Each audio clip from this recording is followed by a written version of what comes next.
Hello बच्चों, good evening. कुछ बच्चे हाई स्कूल के बहुत अच्छी तरह से पढ़ रहे हैं, मुझे पता है, अच्छी तरह से पता है। और कुछ बच्चे तो यहाँ तक कि ऑप्टिक्स पूरा, प्रकाश पूरा पढ़ डाले हैं और नोट्स भी हमको दिखाए हैं। मैं उन बच्चों को बहुत बहुत धन्यवाद देता हूँ। ईश्वर से कामना करता हूँ कि आपकी मेहनत, आपकी लगन आपको बुलंदियों तक ले जाए। आप ईश्वर आपको इतनी ऊंचाई दे, इतनी ऊंचाई दे कि कोई आप तक पहुंच न पाए। तो बेटा, आप लोग गोलीय दर्पण से परावर्तन पढ़ चुके, न्यूमेरिकल्स भी लगाए। आज 3-4 न्यूमेरिकल लेके आया हूं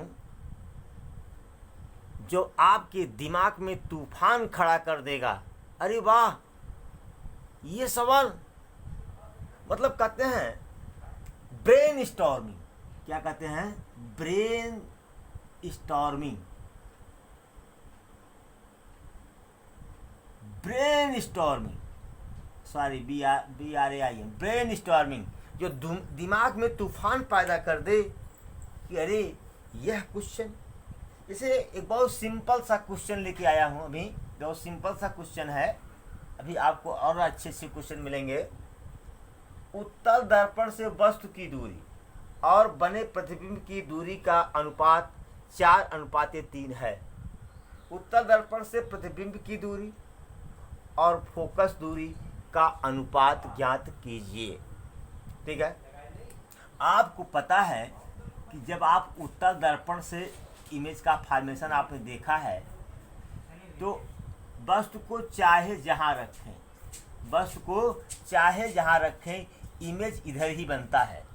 और इमेज कैसा बनता है, प्रतिबिंब कैसा बनता है? आभासी, सीधा, छोटा और क्या, F व P के बीच में। चाहे जहां वस्तु रखी गई हो, वस्तु प्रतिबिंब इधर ही बनेगा। कैसा बनेगा? आभासी होगा, सीधा होगा, छोटा होगा, फोकस और पोल के बीच में होगा। ये आप लोगों को क्लास में भी बताया था और YouTube पर भी है। तो बेटा इधर देखो, कुछ हट के सवाल है कि उत्तल दर्पण से वस्तु की दूरी और प्रतिबिंब की दूरी का अनुपात 5/3 है। तो U/V बराबर आप लिख देंगे सिंपली 5/3। लेकिन आपको पता है उत्तल दर्पण के केस में सिर्फ U निगेटिव होता है, U निगेटिव होता है, बाकी सब इधर ही बनते हैं। तो V, F क्या होते हैं? सब पॉजिटिव होते हैं। क्या होते हैं? पॉजिटिव होते हैं, धनात्मक होते हैं। ये आप जान ही रहे हैं। तो यहाँ बेटा U क्या है? निगेटिव।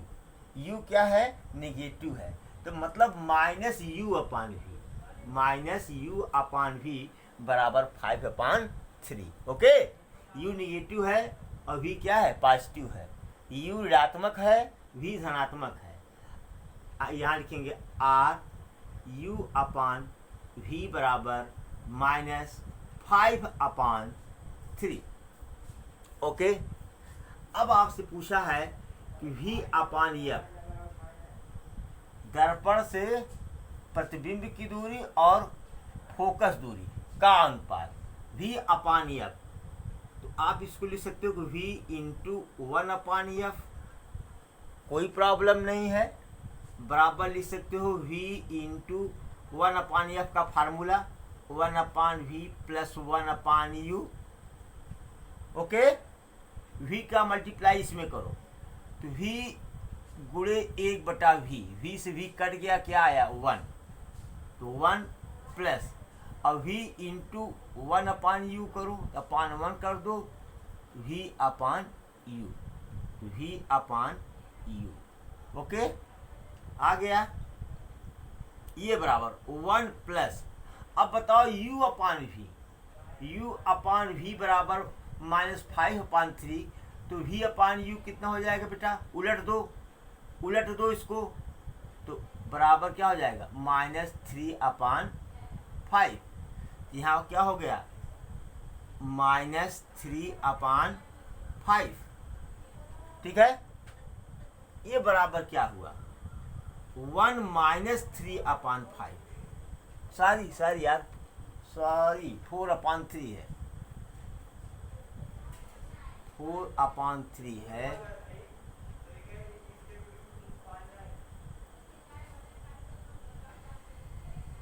(3/4) ओके, तो 3/4 होगा यहाँ पर, 3/4 घटाएंगे तो कितना आ जाएगा इसका? 1/4। क्या आएगा? 1/4। मतलब v अपान एफ आपका आया 1/4। तो v रेशियो f बराबर क्या हो जाएगा? 1/4। Okay, note it please. चलो बेटा, क्वेश्चन नंबर 2 क्या कह रहा है? एफ फोकस दूरी वाले उत्तल दर्पण से बना प्रतिबिंब वस्तु की लंबाई का 1/p गुना है। दर्पण से वस्तु की दूरी की गणना कीजिए। चलो बेटा, हम लोग क्लास में मुझे पता नहीं याद है कि जो रेखीय आवर्धन m बराबर शायद I/O बराबर -v/u, मुझे याद तो नहीं है कि मैं क्या बताया हूँ। I का मतलब image of length of image, I for image प्रतिबिंब की लंबाई, O का मतलब लेंथ ऑफ ऑब्जेक्ट वस्तु की लंबाई। इसको हमने ऐसे कर दिया है HI/HO, ऐसे लिख रहा हूं।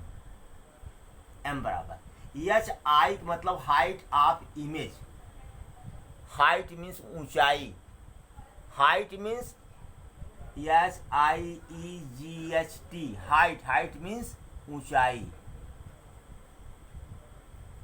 Height of image. देखो, प्रतिबिंब को इमेज कहते हैं ना बेटा, इमेज मीन्स प्रतिबिंब, और ऑब्जेक्ट मीन्स क्या होता है? वस्तु। तो I for image, O for object, height of image upon height of object बराबर -v/u। ये आप पढ़े हैं, चाहे ये लगाइए चाहे ये लगाइए, ये लगाइए ज़्यादा बेहतर है, इंटरमीडिएट में भी मिलेगा आपको। चलो बेटा, ये होता है।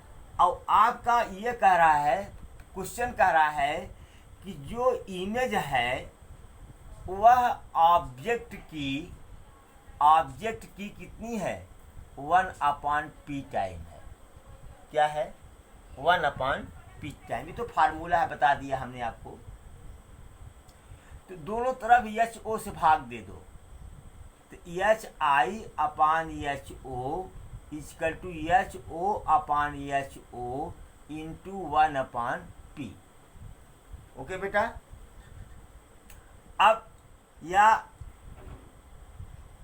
HI/HO को क्या लिख सकते हो? -v/u। HI/HO को क्या लिख सकते हो? -v/u लिख सकते हो कि नहीं? तो यहाँ लिख सकते हैं -v/u बराबर, ये तो कट जाएगा, क्या बचेगा? 1/p। Okay, any problem? या -u/v कर दो, ये क्या हो जाएगा? p। दोनों तरफ का व्युत्क्रम ले लो। ओके, चलो बेटा, हमको वस्तु की दूरी की गणना करनी है, कोई बात नहीं। मतलब u का मान निकालना है। किसका मान निकालना है? u का। और दिया क्या है? फोकस दूरी। क्या दिया है? फोकस दूरी। और क्या दिया है? 1/p मतलब आवर्धन क्षमता। तो f और p के पदों में आना चाहिए। किसके पदों में? f और p के पद में उत्तर आना चाहिए, u का मान आना चाहिए। चलो, तो इसको हम ऐसे तो लिख सकते हैं कि u/v is equal to -p। लिख सकते हैं कि नहीं? या u इंटू 1/v बराबर -p। ठीक है। चल, हमको पता है कि 1/v plus 1/u is equal to 1/f। तो 1/v बराबर क्या हो जाएगा बेटा? 1/f माइनस 1/u ना। होगा कि नहीं होगा? ये 1/v की वैल्यू। तो क्या हम इसको ये नहीं लिख सकते कि u इंटू 1/v को लिखूँ 1/f माइनस 1/u बराबर -p। अब u का गुणा कर दो बेटा। u इसमें करोगे तो u/f होगा, और इसमें करोगे तो -1 हो जाएगा बराबर -p। तो u/f बराबर क्या हो जाएगा? इधर जाएगा प्लस 1 -p। u बराबर 1 -p इंटू f। ये दूरी आ गई। अब कहोगे साहब उत्तल लेंस है। क्या कहोगे? उत्तल लेंस है, u को निगेटिव आना चाहिए था। हाँ, आना चाहिए था। तो कर दो ना इसको। u बराबर यहाँ से माइनस कॉमन ले लो तो p-1 हो जाएगा इंटू f। चाहे यह आंसर लिख दो, चाहे ये आंसर लिख दो। ठीक है, दोनों आंसर सेम है। दोनों के दोनों आंसर क्या हैं? सेम है। इसमें भी कुछ दम नहीं था। अब अगले क्वेश्चन एकदम दिमाग में बैठा लो कि आंधी आने वाली है। आंधी तूफान मचा देगा आपके दिमाग में। नोट करिए। चलो बेटा, आओ जंग के मैदान में देखो। मुझे भी पहली बार ऐसे क्वेश्चन मिले हैं। ऐसा क्वेश्चन तो पहली बार पाया हूँ। नगण्य मोटाई एवं 10 सेमी लंबाई की एक वस्तु गोलीय दर्पण के मुख्य अक्ष के समांतर रखी गई है। वस्तु का आभासी एवं 3 गुना लंबा प्रतिबिंब बनता है। पहले यहाँ से पकड़ो। आभासी एवं 3 गुना लंबा प्रतिबिंब। देखो, उत्तल दर्पण से आभासी प्रतिबिंब बनता है, लेकिन कैसा बनता है? डिमिनिश्ड, छोटा बनता है। डिमिनिश्ड, ओके, डिमिनिश्ड, छोटा बनता है। लेकिन सारी उत्तल दर्पण से प्रतिबिंब आभासी और छोटा बनता है। और अवतल दर्पण से, कॉनकेव मिरर से एक स्थिति में प्रतिबिंब आभासी और बहुत बड़ा बनता है। कब? जब वस्तु फोकस और पोल ध्रुव के बीच में स्थित हो। याद है ना? नहीं याद है तो भी क्वेश्चन बेकार है। चलिए आगे कह रहा है, वस्तु का नजदीकी सिरा ध्रुव से 20 सेंटीमीटर की दूरी पर स्थित है। दर्पण की प्रकृति एवं फोकस दूरी ज्ञात कीजिए। चलो भाई, प्रकृति जब कह दिया आभासी एवं 3 गुना लंबा प्रतिबिंब, इसका मतलब कि दर्पण क्या है? अवतल दर्पण। अवतल दर्पण मतलब कॉनकेव मिरर। क्या है ये? Concave mirror. ये तो बेटा क्लियर हो गया, कॉनकेव मिरर है ये। ओके, चलो, कह रहा है कि जो 10 सेमी लंबी वस्तु है इसको मुख्य अक्ष के समांतर कह रहा है। ठीक है, समांतर में हम वस्तु को यहाँ भी रख सकते हैं, यहाँ भी रख सकते हैं, यहाँ भी रख सकते हैं समांतर में। लेकिन यह कह रहा है उधर समांतर भी है, कह रहा है वस्तु का नजदीकी सिरा ध्रुव से 20 सेमी की दूरी पर है। इसका मतलब कि वस्तु कहाँ रखी गई है, मुख्य अक्ष पर। कहाँ रखी गई है, मुख्य अक्ष पर। और मुख्य अक्ष पर कहाँ, फोकस और ध्रुव के बीच में। तभी तो 3 गुना लंबा प्रतिबिंब बनेगा और आभासी होगा। चलो भाई, ये हमने ले लिया वस्तु, नगण्य मोटाई की है बेटा, नगण्य मोटाई की ये वस्तु हमने ले लिया। चलो बेटा, नगण्य मोटाई की वस्तु हमने ले लिया। ये वस्तु है ए बी, इसकी लंबाई कितनी है, 10 सेंटीमीटर। और यहाँ से ये दूरी कितनी है, ये दूरी 20 सेंटीमीटर ये है। अब बेटा इसका इमेज तो इधर बनेगा, इसका इमेज तो इधर बनेगा, ध्यान दो। अब जो इमेज बनेगा बेटा, जो इमेज बनेगा वह क्या होगा, कम से कम 3 गुना लंबा बनेगा।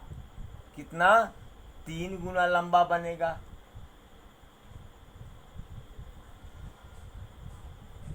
बोलो बेटा, 3 गुना लंबा बनेगा कि नहीं, अक्ष पर ही बनेगा। अच्छा चलो, हमको इस फिगर को नहीं लेना है, इसको नहीं लेना है, केवल इतना पता है कि ये 30 सेंटीमीटर है। कितना है ये, 30 सेंटीमीटर है। अच्छा, अब हम सिरा बी, सिरा बी के प्रतिबिंब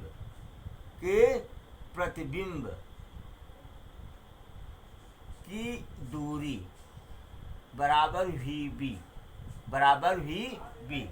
फिर सिरा ए के प्रतिबिंब की दूरी बराबर वी ए। यहाँ जो बेटा वी ए लूँगा मैं, ये सिरा बी के प्रतिबिंब की दूरी है, सिरा ए के प्रतिबिंब की दूरी है। और ये क्या होगा, पॉजिटिव होगा। क्या होगा, पॉजिटिव होगा। ये वी बी कहाँ होगा, कहीं इधर होगा। वैसे वी बी यहाँ होगा, नहीं, ये बनेगा कहाँ कि ये बी इधर हो जाएगा, ए इधर हो जाएगा। ओके, तो ये प्रतिबिंब है ये। तो यहाँ मत देखो, ज़्यादा कन्फ्यूजन पड़ जाओगे। ठीक है, कहोगे साहब जब सीधा बनता है कैसे उलट गया, कहोगे साहब जब सीधा बनता है तो उलट कैसे गया। अरे भाई, हम कहते हैं ये वस्तु है, कौन सिरा इधर कौन सिरा उधर पता ही नहीं है। ठीक है, देखने में पता चलेगा नहीं कि आदमी है या ये मार्कर है। कहेगा अरे साहब ये टोपी इधर है, टोपी इधर हो गई ना, कह सकते हो। लेकिन वस्तु है, उसका कोई पहचान नहीं है। ये सब पूरा सफ़ेद कलर का होता है, एक ढंग का होता, तो पता पाते क्या, कौन सीधा है कौन उल्टा है, पता ही नहीं पाते आप। चलो, ये तो आपको बता दिया। सिरा बी के प्रतिबिंब की दूरी क्या है, वी बी। और सिरा ए के प्रतिबिंब की दूरी क्या है, सिरा ए के प्रतिबिंब की दूरी क्या है, वी ए। और दूरी कहाँ से मापते हैं, पी से। कहाँ से मापते हैं, पी से। ये सब पॉजिटिव होगा, ये दूरी क्या होगी, निगेटिव होगी। तो पहला जो समीकरण बन रहा है आपका, पहला समीकरण क्या, कि 1/f = 1/v प्लस 1/ub। सिरा बी की बस, सिरा यहाँ ub क्या है, बी बिंदु की बस से, बी बिंदु की दर्पण से दूरी। अब वी क्या है, बी बिंदु के प्रतिबिंब की, बी बिंदु के प्रतिबिंब की ध्रुव से दूरी। यूबी क्या है, यूबी क्या है, बी बिंदु की दर्पण से दूरी। वीबी क्या है, बी बिंदु के प्रतिबिंब की, बी बिंदु के इमेज की दर्पण से दूरी। चलो, 1/f = 1/vb। अब बताओ ये कितना होगा बेटा, वी यू बी कितना होगा, यही तो होगा, प्लस 1 अपान -20, बोलो, या 1 अपान एफ बराबर 1 upon V B minus 1 upon 20। Okay, this is equation number 1। इतना नोट करें, पहले मिटाऊंगा कुछ।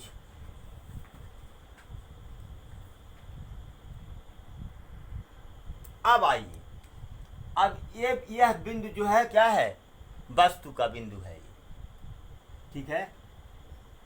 तो 1 अपान एफ बराबर इस बिंदु के प्रतिबिंब की दूरी 1 अपान वी ए, बोल भाई, और इसकी पी से दूरी ये 20 और ये 10 30 प्लस 1 अपान, अच्छा सॉरी जाने दो, पहले 1 अपान यू बी लिख लो, यू बी बराबर क्या होगा, 1 upon V A minus 1 upon 30 हो जाएगा, 1 अपान 1 अपान एफ बराबर, ये इक्वेशन नंबर 2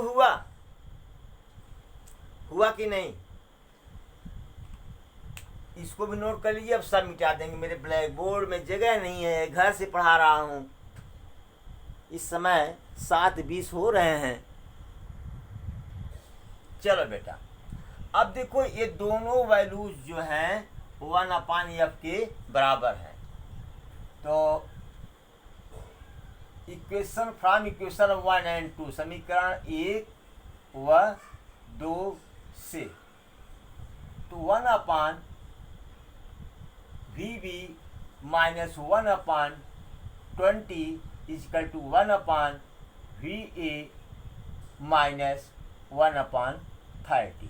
चलो 1 अपान वी बी बराबर क्या हो जाएगा, 1 upon V A plus sorry minus 1 upon 30, इसको इधर ले आओ, 1 माइनस 1 अपान 20 को, तो प्लस 1 अपान 20 होगा। चलो माइनस 1 अपान 30 प्लस 1 अपान 20 को सॉल्व करो, एलसीएम 60 3 2 या -2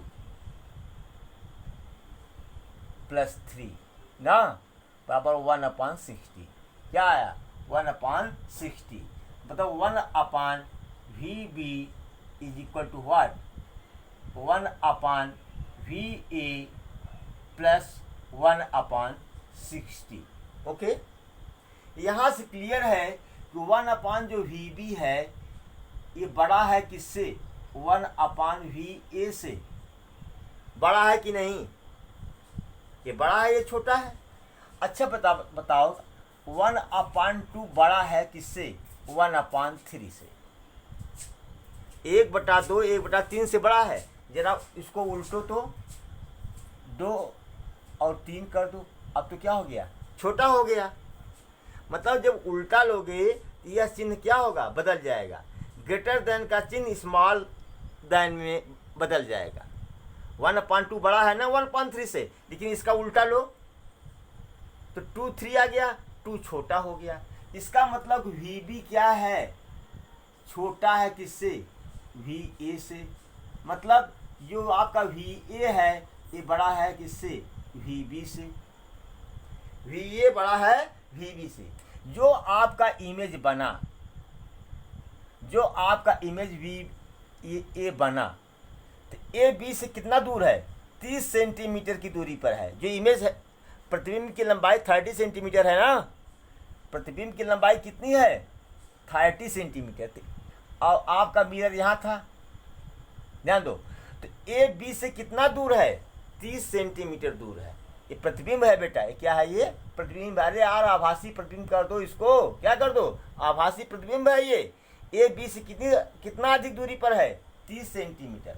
मतलब कि जो आपका जो वी ए हुआ, ये बराबर हुआ वी बी धन 30, वी बी धन 30। Note it please. हाँ बेटा, जो 1 अपान वी बी बराबर 1 upon V A plus 1 upon 60 था, उसको ले लो समीकरण 3। और जो लास्ट हमारा आया उसको ले लो समीकरण नंबर 4, VA बराबर VB प्लस 30। ये आया था ना, इसको समीकरण नंबर 4, और ये वाला जहां आया था इसको ले लो समीकरण नंबर 3। चलो, फ्रॉम समीकरण 3rd एंड 4th, फ्रॉम समीकरण 3 व 4 से, from equation 3rd and 4th, तो VA का मान बेटा इतना रख दो, 1/VB is equal to what, 1/VA। VA की जगह क्या लिखूं, VB प्लस 30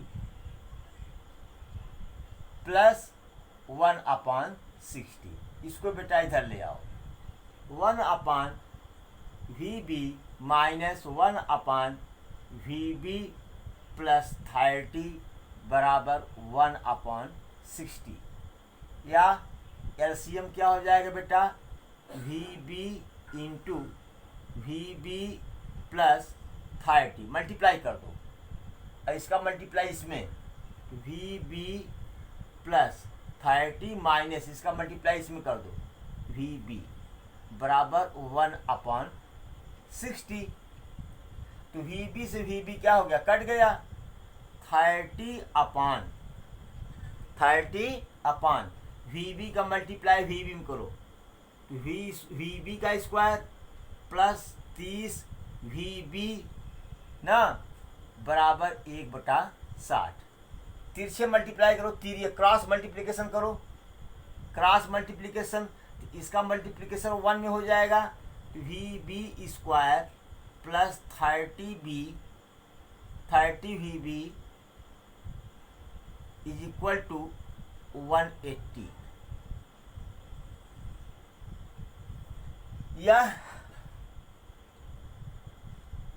या VB का square plus 30VB minus 180 is equal to 0। तो गुणनखंड कर दो बेटा, VB का square plus 60VB minus 30VB minus 180 बराबर 0। जब आप करोगे तो क्या आएगा, गुणनखंड करो, पूरा कर ही देता हूँ, VB कॉमन ले लो, तो VB प्लस 60, यहाँ कुछ नहीं है, सॉरी यहाँ माइनस 30 कॉमन ले लो, VB प्लस 60 बराबर क्या हुआ 0। पूरे में क्या कॉमन हुआ, VB प्लस 60,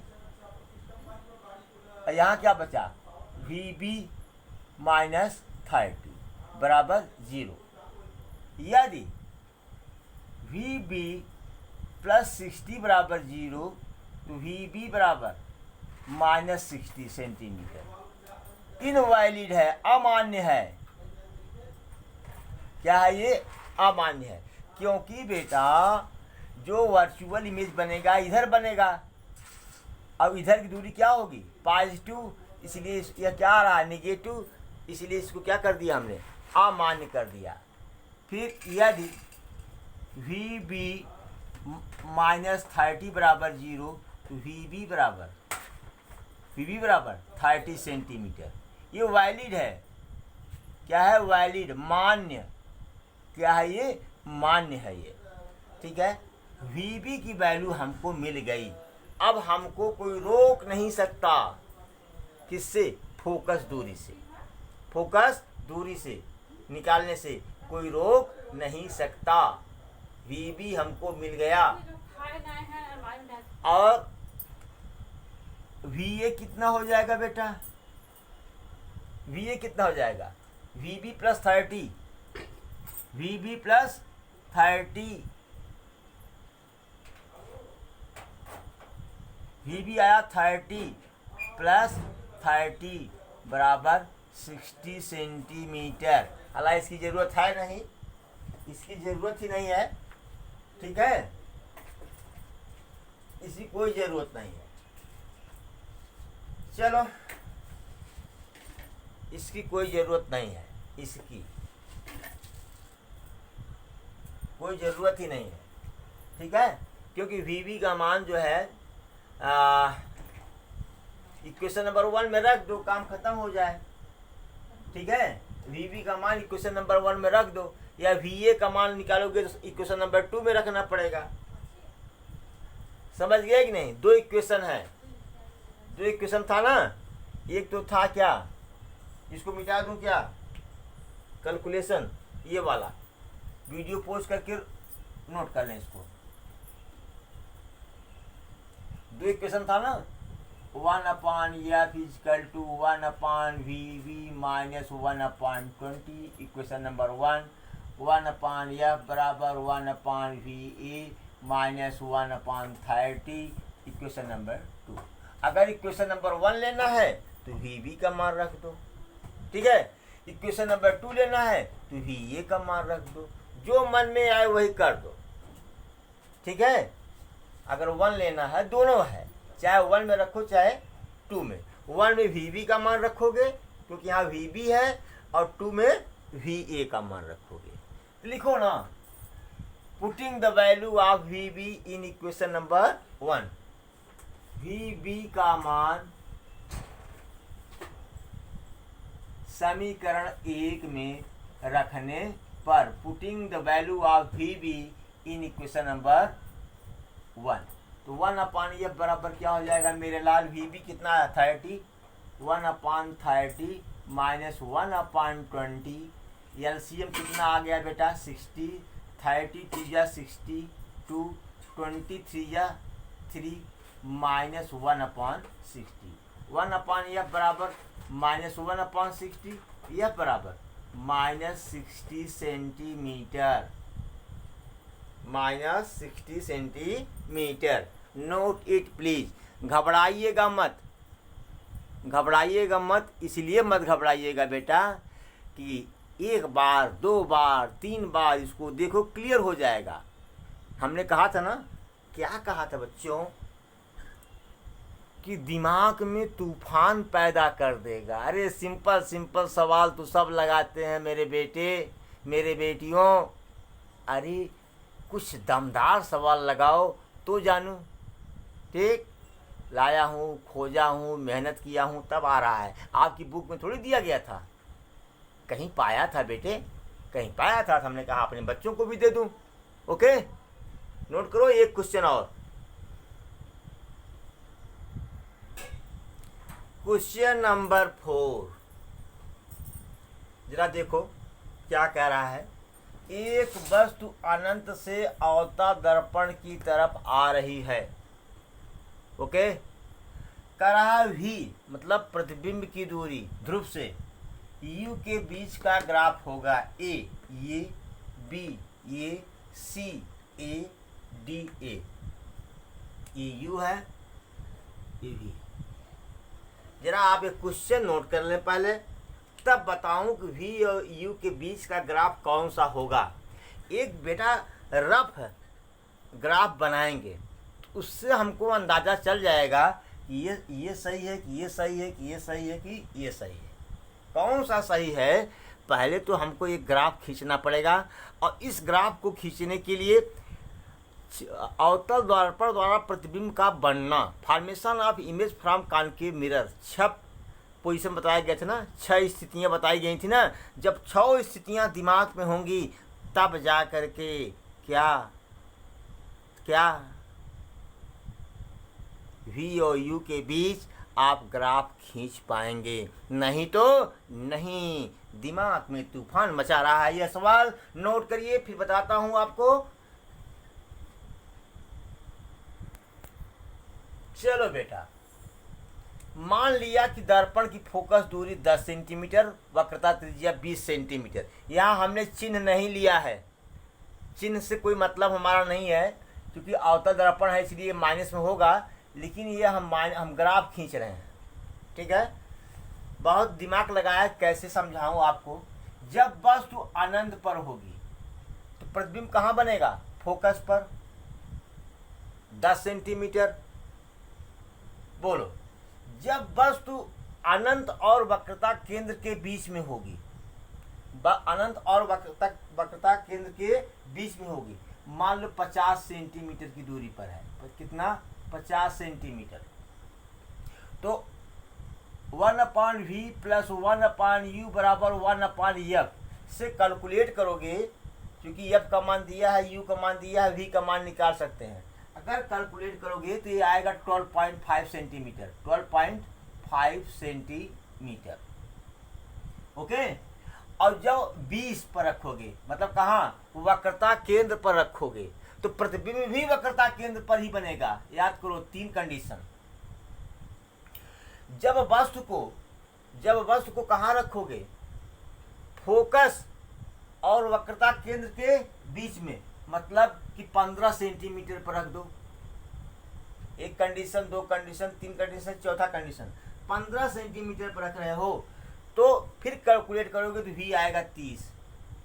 जब वस्तु फोकस और वक्रता केंद्र के बीच में होती है तो प्रतिबिंब कहाँ बनता है, वक्रता केंद्र और अनंत के बीच में। 30 सेंटीमीटर आएगा। सब सेंटीमीटर में है बेटा, सब सेंटीमीटर में है। ठीक है। चलो अब एक काम करो, फोकस पर रख दो। और जब फोकस पर रख दोगे तो प्रतिबिंब कहाँ बन जाएगा, अनंत पर। अनंत से शुरू किए थे, अनंत पर आ गए, इसीलिए 5वें कंडीशन की कोई जरूरत नहीं है। आप पहले नोट करें, इसको नोट करें प्लीज, नोट कर लें तब ग्राफ खींचूं।